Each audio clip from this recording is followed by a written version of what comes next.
Food shelves like this one in Golden Valley continue to see new challenges, even as the COVID pandemic gets further behind us. Leaders at the PRISM food shelf say they are seeing a higher need than ever before. We're seeing, though, anywhere from 250 to 350 new families reaching out for support from PRISM every single month. So the need is definitely still there and continues to rise. As the need grows, donations are on the decline, and those donations are coming from places you might not expect. Reporter Shannon Slatton sat down with PRISM Executive Director Michelle Ness to learn more in today's Newsmakers. The food shelf at PRISM is very busy right now. We continue to see a higher level of need than ever before.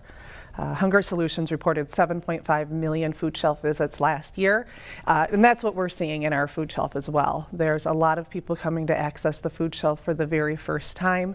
A lot of people that continue to rely on this as a resource just to meet their basic needs. And you guys serve people from all over? Absolutely. We don't turn anybody away. All are welcome to use the food shelf. All right, so your need is up. What about the donations? The donations is where we want the community to be involved and to be aware.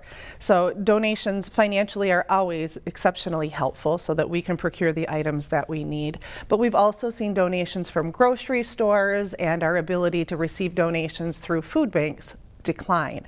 So as grocery stores are running on thinner margins, we can all see and feel the increase in prices of groceries. This, in turn, that ripple effect is coming through to us at the ground level, providing food resources to communities in need. So how have you guys adapted to what's going on? Great question. Our job is to always adapt, and really we want to do the most good. We want people to have a high quality experience and to get the food that they need. So we've adapted some of our services so that right now families are coming in. The amount of food that they get is based on household size. So we really want it to be equitable. They've got choice in the perishable items. These are what people are looking for. They want the milk, cheese, meat, butter, the produce. So people are able to choose those items independently. And we're set up like a grocery store. So people come in and it's really a dignified experience. They don't need to rush their way through. They can select for themselves.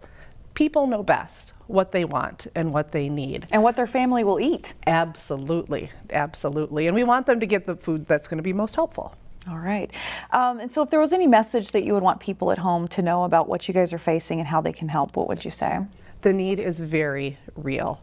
While we might feel that we've moved on from the pandemic, for families that were struggling before, the pandemic did not help them. They continue to face needs and greater needs, and people are continuing to access the food shelf for the first time. So the need is very high, and food shelves are working directly with individuals and families in need. Support is very much needed so that we can maintain these services. What we found is that our spending was at record levels during COVID, and we simply cannot sustain this COVID funding cliff, as it's called. We're experiencing it, as are other food shelves and social service organizations. So people can drop off a bag of groceries, yes, drop off a check, volunteer? Absolutely, absolutely, all of those things. Volunteers are the heart of what we do. We're so grateful, so it's an opportunity to engage directly with the community that we serve, help to sort the food.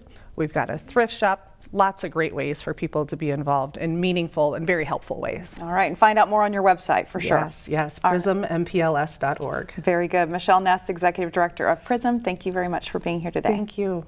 Find more local news stories at ccxmedia.org and follow us on social media.